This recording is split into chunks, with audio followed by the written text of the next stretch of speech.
Thank you. We're very proud and excited to be the last panel discussion for the day. So we appreciate your energy.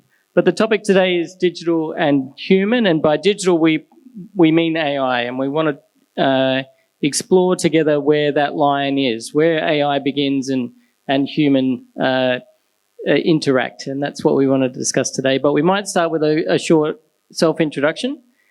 Just a couple of little words about your background and your experience. If I could start with Mykyta. Thank you so much. Hello, everyone. My name is Dr. Mykyta Tretiakov, originally from Ukraine, spent last 11 years in Saudi Arabia. By background, I am a chemist. I have doctorate in chemical science. But the last 5 years, I was in the education area. So I'm bringing like nearly 15 years of experience in research and in education combined. So here in Dubai, I'm the founder of the Tretiakov Enterprises company. This is the multidisciplinary company in the periphery of management consulting in relation to education and research with some elements of sports coaching and e-commerce. Thank you so much. Looking forward to a productive session.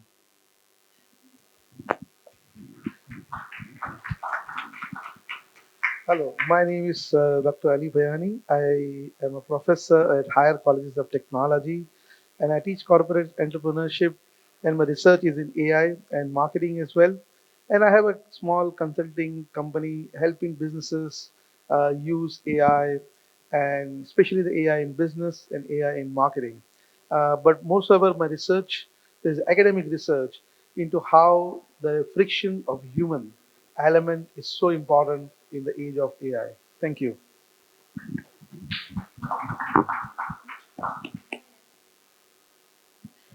Unmute. Hi, everyone. My name is Vapnichna. I'm also originally from Ukraine. I'm a marketing expert. I would say cultural marketing leader. 18 years of experience in various types of marketing. I've been in global roles, regional roles, across different industries. Currently, I'm in Bacardi, of course, and I'm overseeing marketing and AI integration in different geographies and different cultures. And today I want to speak, how do we blend foundation with technology? Thank you. Hi, good evening, everybody. So my name is Padam Sundar Kafle. I'm originally from Nepal, but being in Dubai for almost 13 years now. So by background, I am a technologist. So I am a coder. So, the profession is mostly with the healthcare. With the 21 years, I am working with the healthcare facilities, and the last I served with the STDM Healthcare. I have been the head of technology for 2 countries, and recently I transited to my new role as the CEO for the vCodes Software Solution LLC. So we are primarily focusing into the personalized the healthcare AI.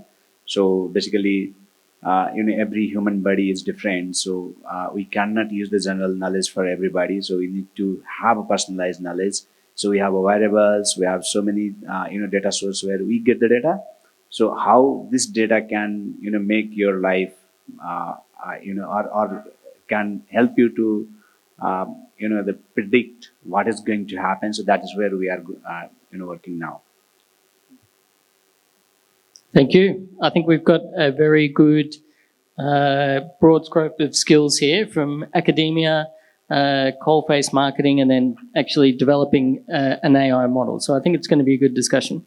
I've noticed over the last couple of years, as I've attended different conferences, including DigiConfex conferences, how we as marketers and business people approach AI. Initially something to be feared, and now we're embracing it, and now we're wrestling with where the line is between human intervention and AI's role. So first question I'd like to start is talking a little bit about the role of AI in academia, and how we approach it, and how we take different approaches to it. An example is that there was about 7,000 proven AI cheating cases recently found in the UK, and a lot of students penalised. But then equally on the other side, academic research professionals are encouraged to use AI to enhance learning tools, enhance academia. So the question is, where is the line on AI, and how do we maintain credibility in using AI in academia? Yeah, I would like to start addressing this question asking about computing in general. So computing is well known to support humans for decades. And there is lots of simplification that computer can do, like lots of tasks at the same time, but human cannot perform. And nobody ever asked question about, is it ethical to use computers when we perform some tasks? Is it not ethical? But suddenly, when era of AI started, that became the case. And what's the difference between computing and AI? Because, as you know, computing is used a lot in research, in medical research, in all different science. While AI is now used even broader. So the question comes to the point when AI can start giving recommendations, suggestions, and opinions. And here it becomes a little bit more dangerous when humans can just not get the data already analyzed by computer, but get the data with recommendations what to do with this data. And when humans cannot apply rational thinking behind it and just start using it, that becomes a dangerous thing. So regarding the line between allowing students using AI or professors using AI, I also want to draw a little bit of analogy between job seekers and organizations. In organizations, it's common that job descriptions written using AI. But when you are the job seeker and you use AI to polish your CV or to prepare the cover letter, you can be eliminated based on that. Same in academia and research. You can use AI and you can use computing to the point that helps and supports what you're doing, but do not stop applying rational thinking to the findings that you get using computing on AI. As long as you keep your authenticity, you verify the data and you use the AI to the point that recommendation is coming from you as a human being, from expert in the area, that will be probably the point where everything will be okay. That's one thing. And then another thing is when you support the research using AI, make sure that you put your name on the on any outcomes that are posted, published on various platforms. Because as someone said in the previous discussions, you take responsibility, not AI. You cannot blame AI for any outcome that goes wrong, right? So here would be my answer to this question. Very good. Anyone else? With regards to the academia, I would like to add that at present the AI is in amoeba stage. AI is progressing very quickly. Billions, not trillions of dollars are being invested in AI, and it is growing very fast. So students and the professors and the academia and the businesses are going to use AI, no doubt about it. Stopping the students from the academia perspective using AI is practically not possible. They will be using AI. So the role of the professor and the faculty has changed. When I was in Canada, we conducted a survey and we found out that most of the businesses, they require the first skill from the student is AI. The employability needs AI. So we cannot do without AI. No doubt about it at all. So role of the faculty and the professor has practically changed from the content researcher and a content deliverer has more towards experiential learning, coaching, mentoring, developing critical thinking ability in a small groups rather than the mass production which was happening earlier, where one professor goes to the college and stands in the front of the class and expects that everybody should learn the same topic. But everybody's needs are different, and that's where the AI is going to come and personalize the whole delivery of the content, where the role of the faculty is completely changed. That's what human interaction comes into the picture. Yes, you can, as a marketer, uh, automate a chatbot, but a high premium segment cannot be automated. That's where the human is required, and that's where human will add value. Very good. Anyone else? On my side, I truly believe that AI reshapes all our skills and enables us to think better. Which technically means that, yes, we can minimize now operational pressure, and yes, now we'll be able to think about more meaningful things, about human nature, insights, and it should unlock progress. At the same time, the essence of it and why people do it, and we're still very diverse creatures, this is still on us. Ethical decision making is still on us. Psychology and understanding human nature is on us, and this will be our role. So soft skills technically becomes much more important, and authenticity becomes the skill. Very good. Padam? Yeah, so I think, see, obviously, I am not from the academia side, so but then, the very simple example, the couple of days back, the 10-year boy, he called and he said, I am really, disappointed with the ChatGPT. I said, what happened? So he said, I asked the question first. It says it's true. Then again, I question back. It says it's wrong. So where should I go? So I think, the academia, it is definitely, if you see from the foundation level, it is a foundation of every human being, right?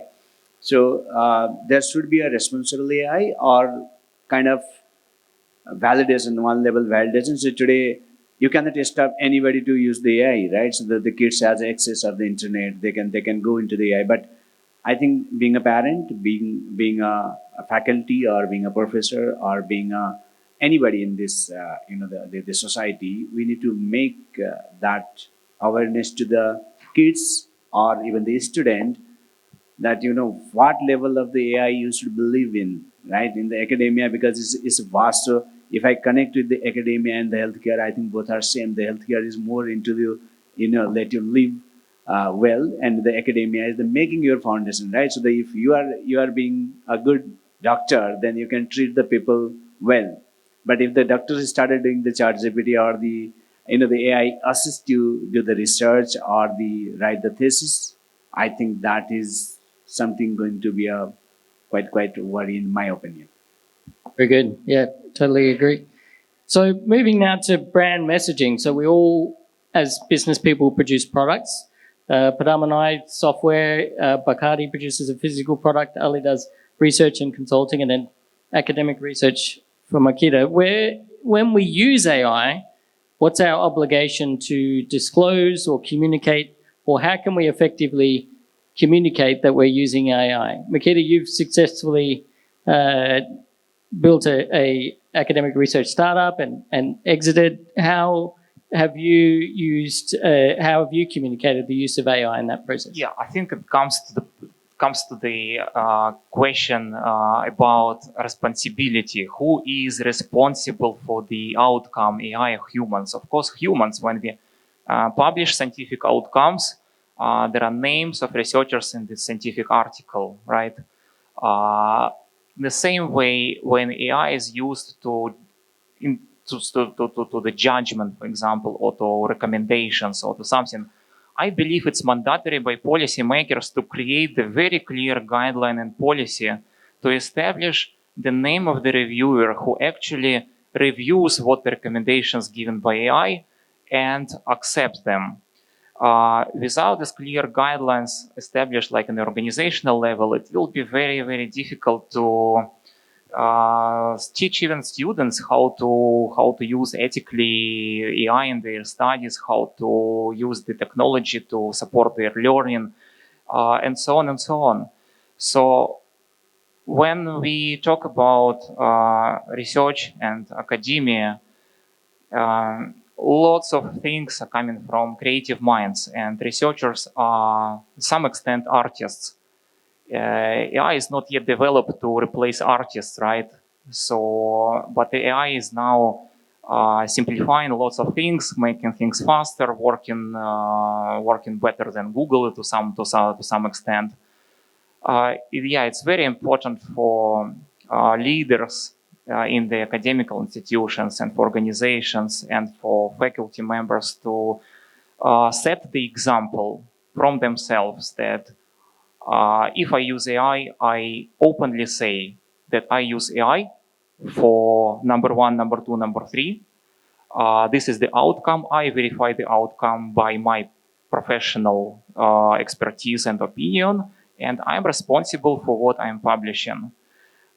If students will follow this practice, and students will always follow practice set by the examples, set by faculty members, set by organizations, and so on, that will build slowly a culture of transparency in this world where transparency is being questioned by society. How ethical is it to use AI?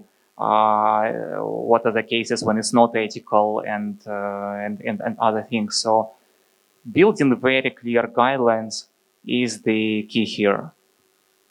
So are we saying it's better to disclose than to be found out? So to maintain credibility with our audience, it's better that we disclose that we use AI rather than it being discovered. Do you have an opinion on that, Anna? Yes, for me, I would like to say that each time we as humanity unlock new technology layer, this is the moment when we face ethical question. And it's always about value setting and ethical decision making. This is something which shouldn't be by any chance neglected or automated. And this is where we as marketing leaders specifically, because first it will hit marketing, service and products, we need to take ethical decisions on not to mislead our consumers and not to mislead actually humanity as an outcome. This is super important. Credibility is the key. Keeping the soul of our brands is the key, and this can be done only through trust. Basic values, again, coming back to human nature and understanding where we are. But this ethical decision making is the key. Great response and good comments. I want to move the conversation now to the role of us as executives. So recent research has shown about 87% of executives are using AI. And for businesses and shareholders, they understand that AI increases efficiency, so there's increasing pressure on executives to use AI. The question has been asked, is now the tail wagging the dog? So have we just become minions to AI, or is there a role still for executives to be making critical thinking? So I might start with you, Ali, and just ask, where does intelligence start and AI end? And what is the role of an executive in using AI and critical thinking? So as I mentioned earlier, once when I walked to the classroom, when I shifted from Canada here, I said to the students that these are the AI tools. You need to use these tools. This is the Gemini, this is Claude, this is this, and this is how we need to do it. They were surprised. Do you think, are you serious? Are you allowing us to use AI? Because all of the professors told us not to use AI and they will receive a 0 if they use AI. I said, how it is possible to live without AI? In today's world, the AI is like air and water. Everybody uses the AI. Where the AI is used by the professors to design the course, to design the assessment, to grade the assessment, and students are already using AI, whether you like it or you don't like it, for writing the assessment. So whether you want it or you don't want it, disclosure is there. So that's very clear aspect that AI is being used. Now, just to discard and being oblivious of the situation that AI is not being used, that's not going to work. So here comes the human element. Yes, the places where AI is used. I told the students very clearly that what they need to do. They need to use AI, but caution the output of AI. Don't accept this output blindly. Give me the AI log. how did you interact with this AI? How did you refine the output? Don't tell the AI, do this assignment for me. This is the assessment file, do the assignment for me. If you do this, then definitely, yes, it's considered to be plagiarism. But if you caution the output of AI and refine it and be creative enough, then yes, AI is going to save time. AI is good. That's very good. It's very helpful technology. But how to use it? Take the example, an airline CEO can automate the kiosk for check-in purposes, but cannot automate the conflict resolution. That's where the human element is needed. That's where the friction is needed. The human friction comes into the picture at that particular time. So it's the leadership to decide, or the academia to decide what task, the mundane task, which required a lot of amount of time, which humans were doing anyway. And if humans are doing those tasks which can be done by AI, that task was not supposed to be done by human anyway. Humans are there for thinking without the box, to be creative. So the mundane task, leave it to the AI and let the high value task, 80-20 rule, is done by the human beings. That's what I feel. Great comments. Anyone else on that? Perhaps I could ask you, Padam.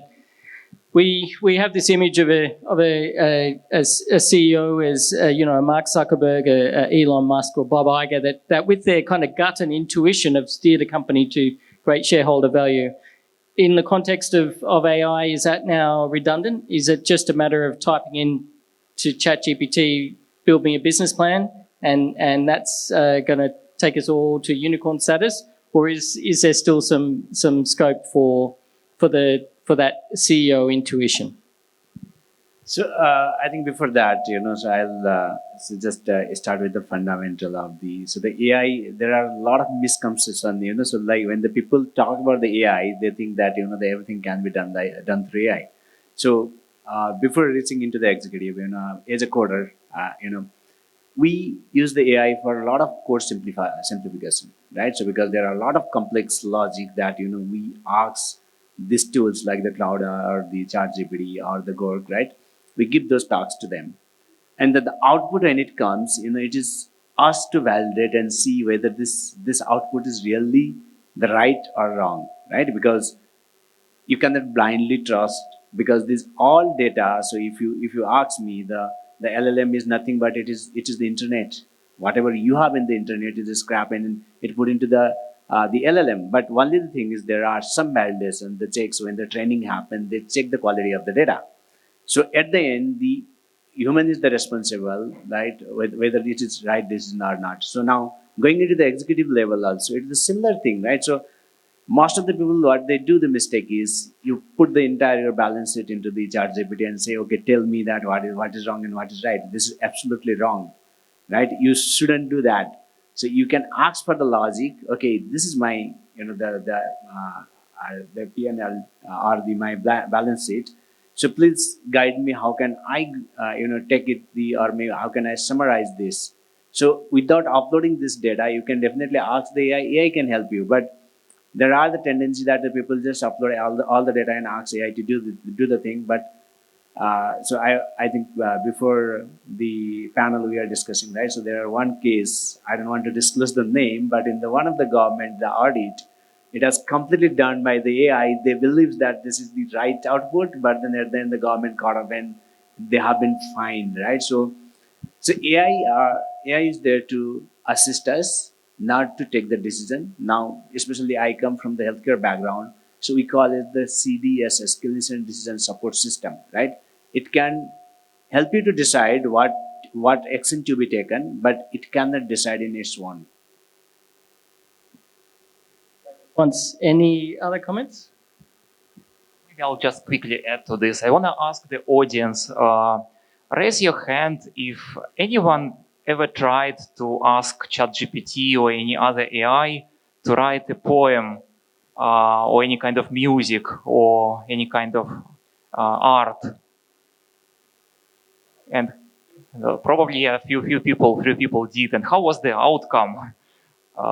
And my main question, would you put your name and say this is mine and publish it in open source? When I did this kind of experiment, it didn't really work well.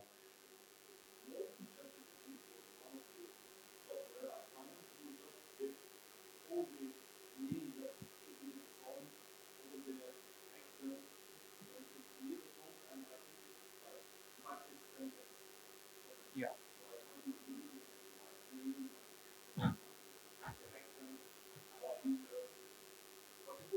Yeah, yeah, yeah. There are some experiences, yes, like this. But when I did this experiment, it didn't work for me, so I wouldn't put my name under this piece of art. And then the same question I can ask about any other use of AI. When I get the outcome, would I put my name without just verifying what's been written? Probably not. Even if it's good. Maybe I can do better if I just use a little bit of creativity from myself. Great comments. I want to follow the logic and ask the question, and how often have you noticed that AI hallucinates? Okay, so it's few, but in reality, probably you all know that, but it's an obvious statement that now in US, even the special legal direction is emerging on how AI hallucinates. So I would not be surprised if soon in our universities, the new course which will appear is how to be critically thinking about AI and its outcomes. And actually, this is the skill which we would need to think critically and understand how can we be better at it. So we can't outsource our critical thinking. We have to retain that, yeah. I would like to add to what she just now, and I mentioned just now. Yes, everybody has heard about there are no free lunches. So if you are using the free ChatGPT version, definitely it will hallucinate because for every query, the amount of tokens that are needed, and the amount of data centers and the data that is consumed, definitely it is not going to give you the thinking answers. So yes, once you train the LLM with the help of projects or the gems or those things, the hallucination levels keeps coming down. And I wonder what type of LLM you are using and what type of version have you purchased. That also makes the difference, because these people who are there investing billions of dollars, they are there to make money out of it. So if yes, somebody is using the free version, definitely they are going to get hallucinations. But those who use the enterprise level version, they have come back to me with the feedback. I have been using the enterprise level version, and I know once you train the LLM and have the sufficient amount of data, how accurate the grading and how accurate the work is. And it has improved over the period of years that I've been using. For example, I'm using this for 8-9 months. It is I keep using the same projects and same LLM, it keeps learning. That's something which is for hallucination. Yes, it is there, but it is a difference. It improves over the period of time. That's my take. Yeah, 100%. My experience as well. It understands what you're doing. It does learn. It does understand your business and what you're doing. And if you tell it it is hallucinating. It remembers, and so it's equally exciting and scary at the same time. A little bit Terminator type of thing going there. Moving away, so I think we've established we can't outsource our critical thinking. As business managers, as marketing specialists, we can't outsource our critical thinking, but perhaps like to turn the conversation to how AI can be a tool. And so it's definitely something we can use to increase our productivity. And I might kick off the conversation with you, Anna, who has experience at the coalface, working at L'Oreal and now Bacardi. Have you got any tips or ways that you're using AI to increase efficiency? So for me, first, we are still on the company level, so not commenting anything on AI because it's like matter of the corporate secrets. So I will comment only on my personal level and use. Technically, I use AI, and this is what I encourage everyone to do on my teams as well, to remove operational pressure. Like simple trick, it's easier when you, like all the operational work, you can dictate all your emails, you can dictate everything. I would not even say that. But we are not using it yet on the summarizing. We are thinking, and this is what I see, we're talking with my colleagues, everybody is thinking on how to use AI more and more in social listening, fantastic startups appearing in social listening and can definitely give us more insights. Scale, amplification, data-driven, etc. So these are the first tools. And of course, for generating creative for social media, but not the one which are misleading, but just the one which are fast and furious. This is the first application of AI round. Nothing new. What is new would come from personalization. And this is where AI helps a lot.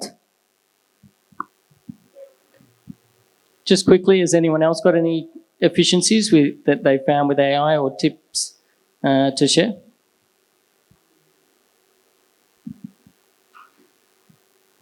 AI is for sure, it increases the efficiency, but it doesn't replace the human creativity. So, that is for sure. But it does increase efficiency, and even for getting the initial ideas. And then, yes, then human being comes up and defines those ideas. So, initial point to get ideas as well. What are the trending topics?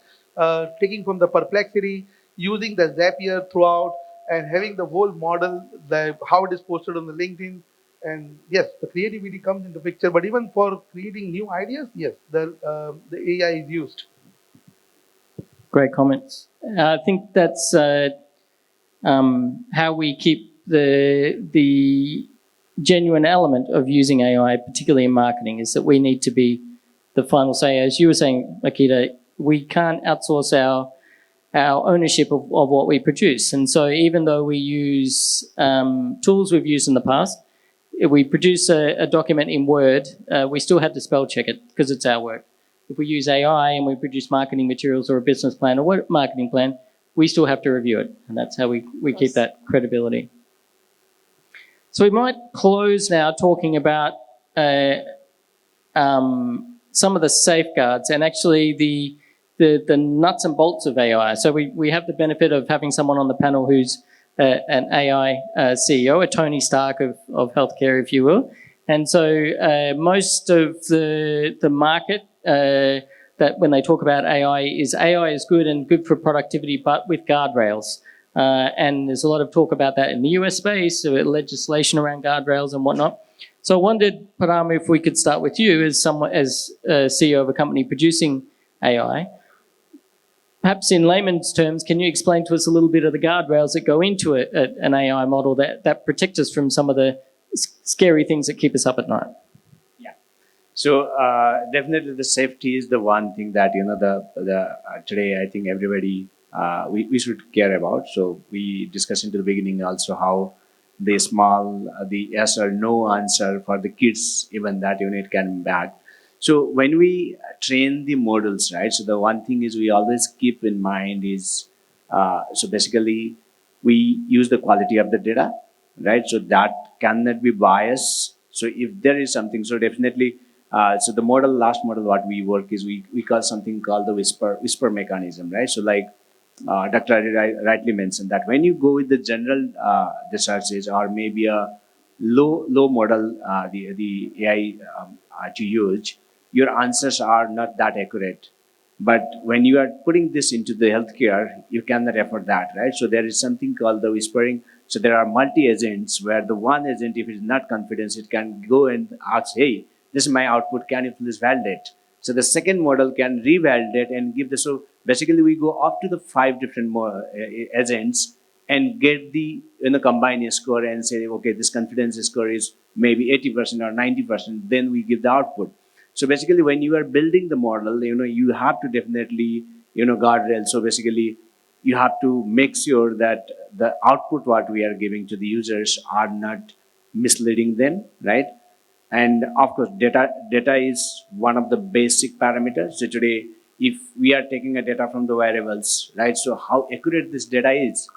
If my variable is saying is my heart rate is 75 BPM, is this really the same, or if there is deviation of the +5 -5, right? So when we are making the model, so it has to understand the historic data, like how my data is being infused into the system, and then make the decision, right? So this is what our principle is. Of course, our aim is not to replace the human, Human has to be there, right? But only to assist the human. So now, if the general scenario, if you see in the outpatient, to document in the UAE market, if the doctor has to document for the insurance purpose, they take typically 7 to 8 minutes for the each patient. Now, if you are putting the CDSs, like the clinician decision support system, that can drastically come down into 3 to 4 minutes. Is ultimately you are saving the time of the doctors. At the same time, you will be giving more service to the other customer or other patient, right? So the bottom line is, so obviously the safety is first. You should have a check mechanism. You should have a multi-agent. So now the agentic AI is the boom into market. So you can have a multiple agent with the multiple data set, and then the gross score you can see which is the greater confidence and give the output. Great comments. I really appreciate it.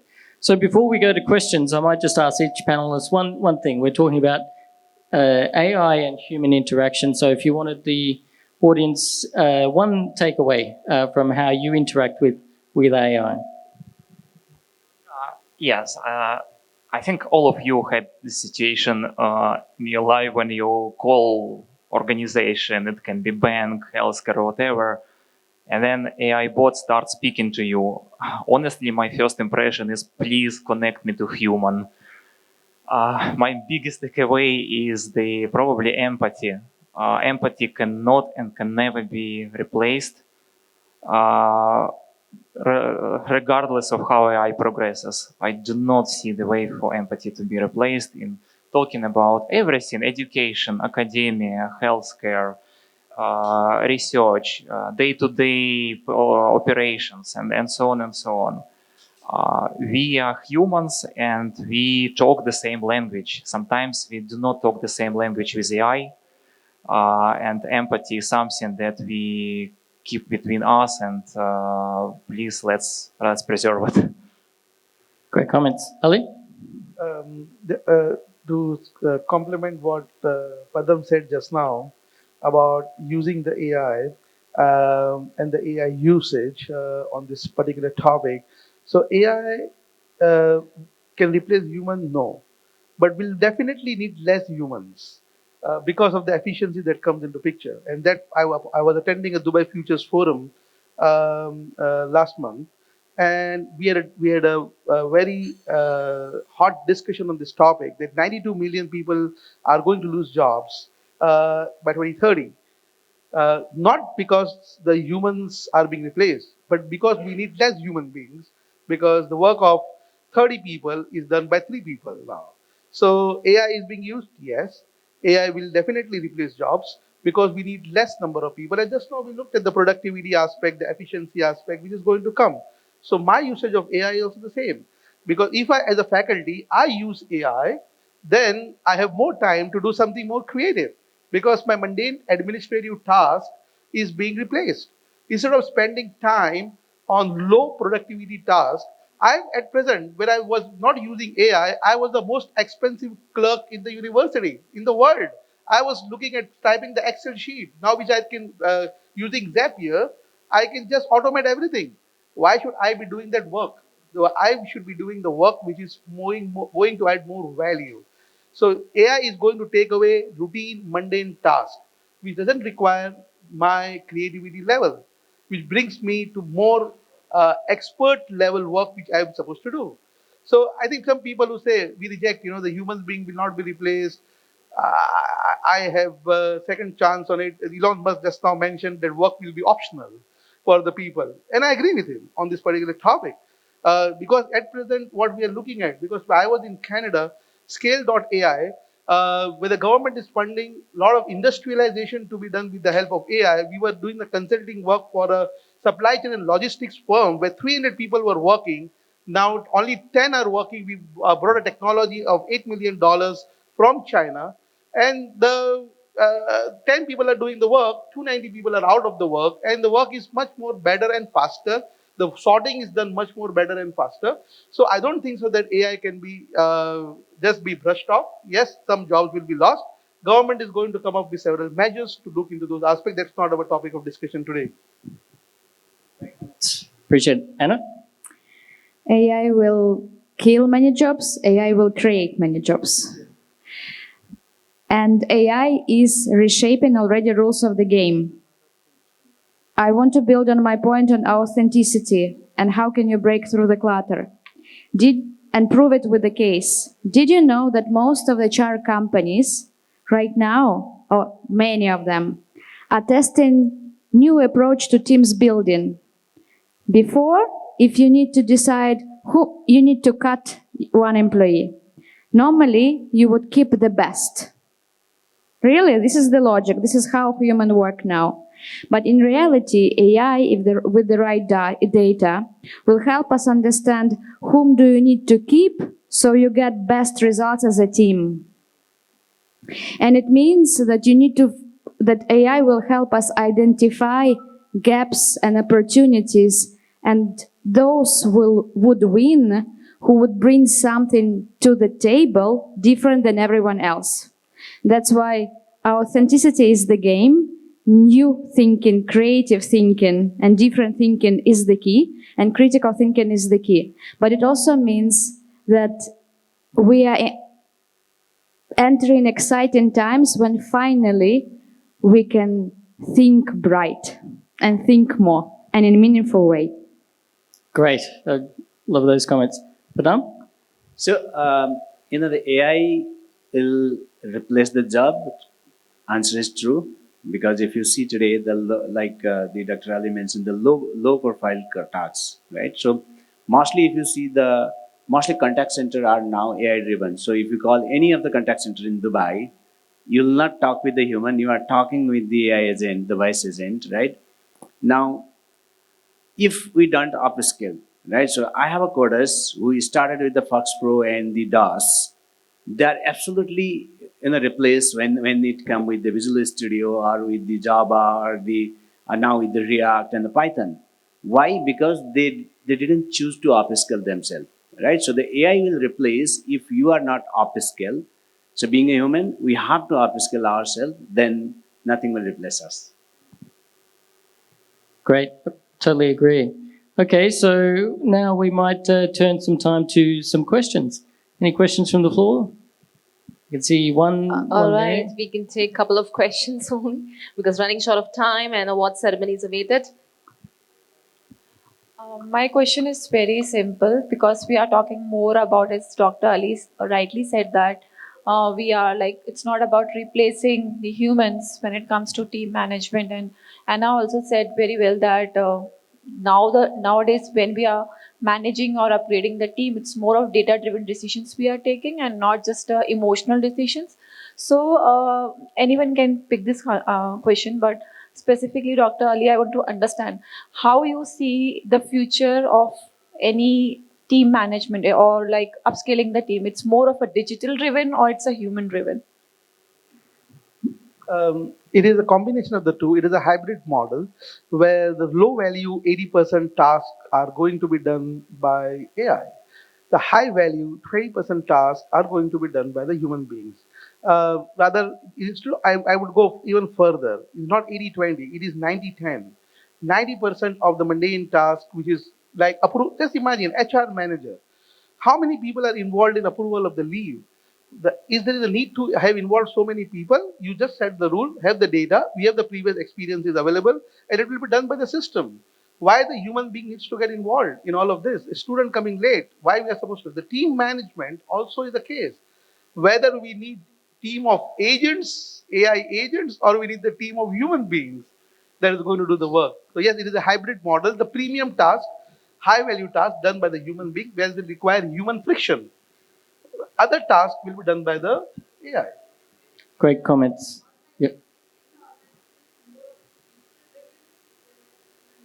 Digital driven. It will be digital driven. And even the leadership is going to use data to make the decisions. We are offloading a lot of cognitive efforts to the machines to such an extent that currently the human beings are trusting machines more than the fellow human beings. Look at the world. Look at what is happening with the conflict and other things. We trust machines more than the human beings. And Absolutely. I think go ahead, Padam. So, so I agree with you, Dr. Ali. So the organization should be the digital first organization because every organization are there to sustain, and the business is for everybody. It is important. So if we not adopt the technology today, then we will be a history of the Kodak. We all know about the Kodak, right? So basically now, obviously, so the upskilling, that there are upskilling jobs. All organizations, I think they have to find out which are the jobs really required to upskill. So for example, I think in the old era, the timekeeper job was the very important job, but today there is no timekeeper job, right? Similarly, in the cognitive level, I just want to touch on this small thing. So we were working into the video intelligence, where when we actually compare with the recognition model for the human recognition, it was almost 98%. 98% is surpassing the human cognition. So average human the cognition level is 97.5, but the AI is surpassing the human level, right? So tomorrow you may not need somebody, the watchman, to see, okay, your photo is same, or you are same, right? So because this job is going to be absolute. Now there the video intelligence comes, but now we need the people who can actually monitor this intelligence and find out whether these findings are right or not. So there are so many new jobs are definitely going to be there, but we need to upskill our people, and the digital first is definitely that is the priority. I think it's a really good topic and a good comment suggested. And it's an evolving space. So what we've talked about here is really those technical skills, the 80-20 rule and technical capability. But as Anna was referring to earlier, we're seeing AI development moving into more the soft skills. So what personality types work right in a different team and whatnot. And we know as humans that teams work differently depending on that dynamic. So if you've got too many this personality type, even though academically and technically they're good, they don't always work together. And AI's being developed in those areas. So I think it's a really, really interesting and exciting topic, and we can continue that conversation in the networking session after. I think that's about all we've got time for today. So I want to thank Mykyta, Ali, Anna, Sir, can I have Padam. one question? Just one One question? Yeah. Oh, sorry. Yep. So my question is, like, yeah, rightly said that low level work could be done by AI. So what my worry is, and probably the experts like you can answer it. So let's say you have doctor, let's say a new doctor, right? So they act as assistant to senior doctor to learn the tricks of trade, lawyers, even professors. But let's say if we outsource this to AI, right? Then what would happen to the situation after, let's say, 10 years or 20 years? So like we respect senior lawyers, senior doctors, senior professors, because they have gone through that grill and now they are at that level of importance, and that's why we respect them. But let's say if low level tasks are given to AI, right? Do you think that new doctors, new lawyers will still have a way to make through to become the best doctors in the world? And I'm more like, what will happen to the quality of professions after, let's say, 10, 20 years? So it's a very good question and often asked about AI. As Ali was explaining, the 80-20 rule, we don't need junior accountants anymore. We don't need junior lawyers or junior doctors, and they become senior such and such, senior marketing managers, because they've had those years of experience. So just in a word, Anna, what do you think? In the marketing space, do we need junior marketers anymore? Actually, when you were describing this situation, I was thinking the opposite. Because today, when somebody junior comes to the place, he is somehow obliged to go through lots of operational work before he can use the real brain potential to prove that he can influence, to prove that he is credible, and X, Y, that. So with AI, real professionals, those who want, they would be able to apply the thinking beforehand if we as a leaders create the right circumstances. So it's more about the environment we create. So yeah, I'll add in this. So because you are talking about the junior staff job. So like Dr. Ali mentioned, right? So do we want the expensive clerk or the expensive document keeper? Because mostly the AI and the automation, it is going to only take your documentation part, right? So today, if you need to, Do you know in the healthcare how many of the healthcare is the healthcare worker crunch is there? If you go into the WHO data, there are huge in the millions and millions, right? So basically, the AI is only going to take your documentation part, but the rest of the thing that you will be doing the practice. AI is not going to go and see the patient that whether this patient is fine or not. So you may use the wearable and all, but at the end, the doctor is the one to go and decide whether this person is stable or not. So I think the clerical job, also in medical language, we call it non-clinical tasks. See, these non-clinical tasks are absolutely right to give it to the AI, right? So they are better than the doctors, because the doctors are not spend the 10 to 20 year of time to just to do the documentation, but to do the treatment. Good comments. Just one last quick comment. Answer his question, what the junior people are going to do, they are going to leapfrog and become senior directly, because still the junior work will be done by the AI, and that's where the things are going to come.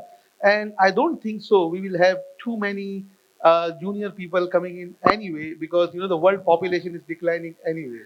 So that's another complement aspect, another topic to discuss about the UBI and the human population decline and what people are going to do. That's a whole other podcast.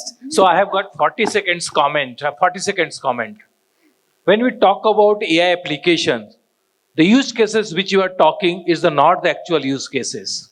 We need to talk about much more higher, which is being done. AI uses in engineering applications, product design. You take the automotive car subsystem. This is being designed using the AI. And we are talking of AGI, Agentic General Intelligence, which is much more than bigger, where the real users, application benefit will come. Talk about example of self-driving vehicle. It's a highly application. So those are the actual application, maybe the low end is coming. I'm a little worried about the point you said, Mr. Padam, is that your kid got yes or no. So we need to really make aware of real how to write the prompt engineering. Otherwise, he will get disappointed. I will engage with Dr. Ali to understand how you are using AI for different stream in your colleges. Thank you so much. Great comments. I think that's very, very good comments, and we've had a very good conversation. AI always brings out lots of different thoughts, so I think it's been really good. We might close there. I might thank you, Mykyta, Ali, Anna, and Padam, and hand the time back to Mitali. Yeah, thank you so much for the wonderful session and for, waiting so long. And it was a very interactive session and a very interactive closing power discussion. So all thanks to James for moderating it so wonderfully. So can we have a big round of applause for all the speakers, and of course, a great participation from all the attendees. They're asking questions at the end of the day, so it's great. So can we come all forward for the group fee and taking the memories from the 6 DMAT CONFEX Dubai? So can we have a background music in the meanwhile?